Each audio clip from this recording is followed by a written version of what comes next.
اللہ کریم سب سے بڑا ہے۔ نبی اکرم نور مجسم صلی اللہ تعالی علیہ وسلم اللہ کے محبوب مطلق ہیں۔ ہم اللہ کے بندے ہیں اور رسول کائنات کے غلام ہیں صلی اللہ علیہ وسلم۔ ہمارا ایک بہت بڑا تعارف ہے، عباد الرحمن کہا ہے اللہ تعالیٰ نے اپنے بندوں کو۔ ہمیں کہا ہے کہ تم بہترین امت ہو۔ اللہ کریم نے اعزازات سے نوازا ہے۔ جن لوگوں کے پاس اتنی بڑی نسبتیں ہوں، اتنے بڑے حوالے ہوں، اتنی بڑی طاقتیں ہوں، ان کے پاس ظاہری طور پر اگر لوگوں کا جتھا نہ بھی ہو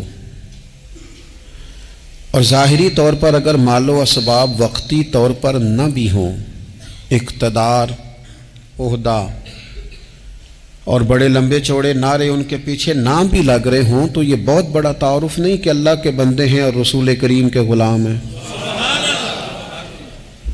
اور کیا یہ تعارف جینے کے لیے، زندہ رہنے کے لیے اور گردن اٹھا کر جینے کے لیے بہت بڑا تعارف نہیں؟ باوجود اتنے بڑے تعارف کے اگر کوئی بندہ کمزور باتیں کرے، کچی پکی گفتگو کرے اور وہ اپنے آپ کو بار بار مظلوم ثابت کرنے کی کوشش کرے، وہ بار بار اپنے زخم دکھائے تاکہ وہ قابل رحم قرار پائے، تو یہ باتیں ایک مومن کو، ایک مسلمان کو، اللہ کے ایک بندے کو ذرا زیبا نہیں دیتی، ذرا اچھا نہیں لگتا۔ مسلمان اعصابی طور پر، ذہنی طور پر، نفسیاتی طور پر ایک طاقتور قوم ہے۔ مسلمان وہ قوم ہے جو مرعوب نہیں ہوتی، یہ روب دکھاتی ہے، روب۔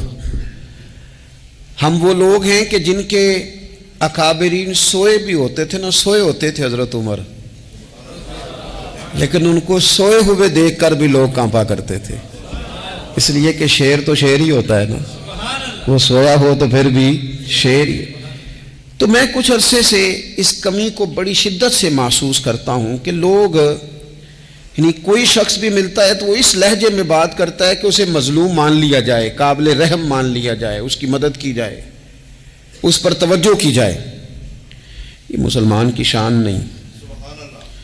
آپ سورہ بقرہ پڑھیں گے تو قرآن مجید اصحاب صفہ کی شان بیان کرتا ہے کہ انہیں بڑی حاجت ہے، بڑے ضرورت مند ہیں۔ وہ لوگ تھے جو کئی دنوں تک روٹی نہیں کھاتے تھے، لیکن رب فرماتا ہے کہ میرے محبوب کے مدرسے کے ان طالب علموں کو جو دیکھے گا اسے محسوس ہوگا کہ یہ تو بڑے امیر لوگ ہیں۔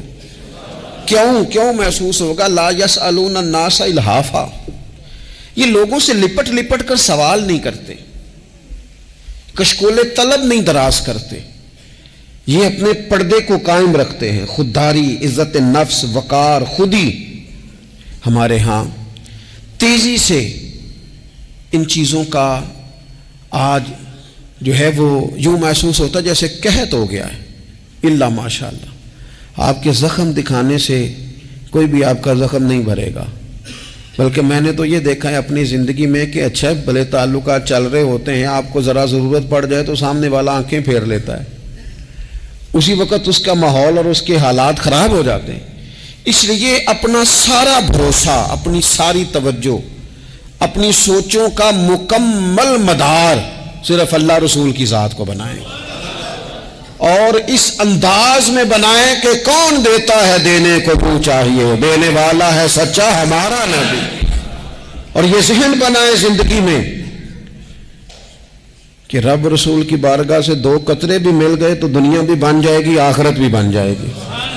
اس لیے ادھر ادھر دیکھنا تھوڑا کم کریں۔ اور بالخصوص آج اپیل کروں گا، استاد اپنے شاگردوں کو، پیر اپنے مریدوں کو، باپ اپنی اولاد کو بڑی بڑی باتوں کا سبق پڑھائے، بڑی بڑی باتوں کا۔ اقبال نے شکوہ کیا، اقبال کہنے لگے شکایت ہے مجھے یا رب خدا بندان مکتب سے، یہ جو انہیں کہتے ہیں کہ جناب پڑھ جاؤ گے تو روٹی اچھی ملے گی، یہ انہیں کہتے ہیں پڑھ جاؤ گے تو کار میں بیٹھو گے، پڑھ جاؤ گے تو کوٹھی بنا لو گے، یہ کیا سبق پڑھا رہے ہیں بھلا؟ ان کو تو تم بڑے بڑے باتیں بتاؤ، انہیں کہو پڑھو گے تو دنیا میں حضور کے دین کا انقلاب برپا کرو گے، تم ان کہو کہ تم پڑھو گے تو تم ایک پورا ملک چلاؤ گے، تم انقلاب برپا کرو گے، اٹھ باندھ کمر کیوں ڈرتا ہے، پھر دیکھ خدا کیا کرتا ہے۔ اقبال کہنے لگے یہ تم کیا سبق پڑھا رہے ہو کہ روٹی صحیح مل جائے گی، چندہ اکٹھا کرنے کا طریقہ آ جائے گا؟ کہنے لگے شکایت ہے مجھے یا رب خدا وندان مکتب سے، سبق شاہی ہے اور بچوں کو دے رہے ہیں خاک بازی کا۔ اڑنے والی تعلیم تھی اور یہ انہیں رینگنے کا سبق پڑھا رہے ہیں۔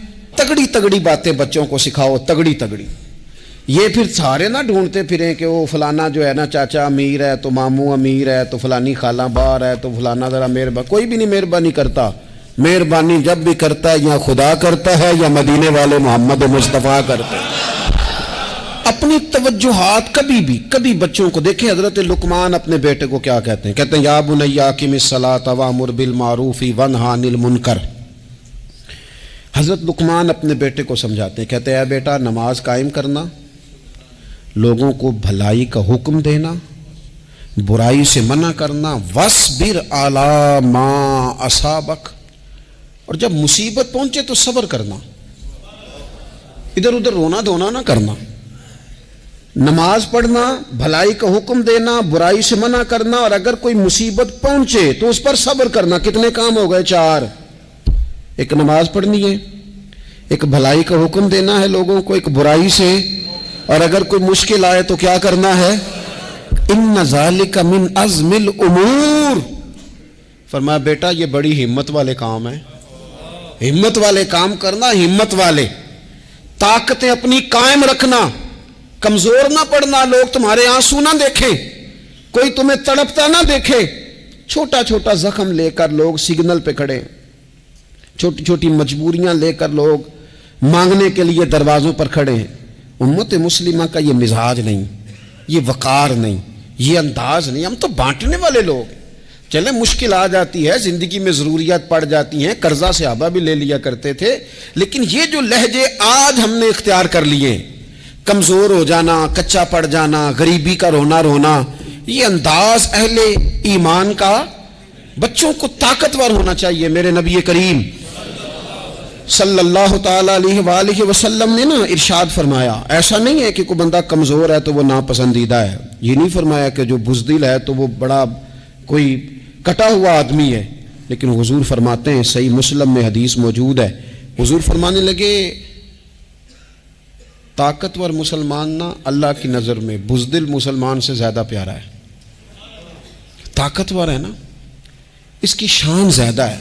یہ جو با ہمت ہے، با حوصلہ ہے، جس کے اعصاب مضبوط ہیں، یہ رب کریم کی بارگاہ میں باوقار ہے، اللہ کے حضور اس کی قدر ہے۔ اور حضور علیہ الصلوۃ والسلام صحابہ کو دعائیں سکھایا کرتے تھے، اور تعلیم امت کے لیے خود بھی حضور وہ دعا فرمایا کرتے تھے، کہتے تھے اے اللہ بزدلی سے بچا، کنجوسی سے بچا، اے اللہ اس بڑھاپے سے بچا جو انسان کو بڑا پریشان کر دے۔ حضور دعائیں مانگا کرتے تھے۔ دیکھیں بیمار انسان ہو جاتا ہے، اگر وہ سوچے نا رب کی طرف سے ہے تو پھر بیماری کا لوگ بڑا مزہ لیتے ہیں، کیونکہ جب بندہ بیمار ہوتا ہے تو نفسانی خواہشات ساری ختم ہو جاتی ہیں۔ اور میں اکثر دوستوں سے کہتا ہوں کہ بعض چیزیں ایسی ہیں جو وجد میں لے آتی ہیں بندے کو، اگر وہ غور کرے تو۔ آپ یہ حدیث پاک سنیں، حضور علیہ السلام نے فرمایا بیمار کے ساتھ ضد نہ کرو کہ ضرور کھا، ضد نہ کرو، اس لیے کہ اللہ اسے کھلا بھی دیتا ہے، پلا بھی دیتا ہے۔ اب جب کسی کو پتہ چلے کہ میں بیمار ہوں تو رب مجھے کھلا پلا رہا ہے تو مجھے بتائیے بیماری کتنی پیاری لگے گی، بیماری میں کتنا سرور آئے گا۔ پھر تو انسان ہمیشہ چاہے گا کہ مجھے وہ چیزیں ملیں جو مجھے اللہ تبارک و تعالیٰ کی بارگاہ کے قریب کر دیں۔ دوسری بات یہ ہے کہ میدان میں جب انسان اترتا ہے نا تو اسے ایک بات اپنے ذہن میں رکھنی چاہیے کہ جیت اور ہار یہ اللہ تعالیٰ کے دست قدرت میں ہے، لیکن جب وہ لڑے تو جیتنے کے لیے لڑے۔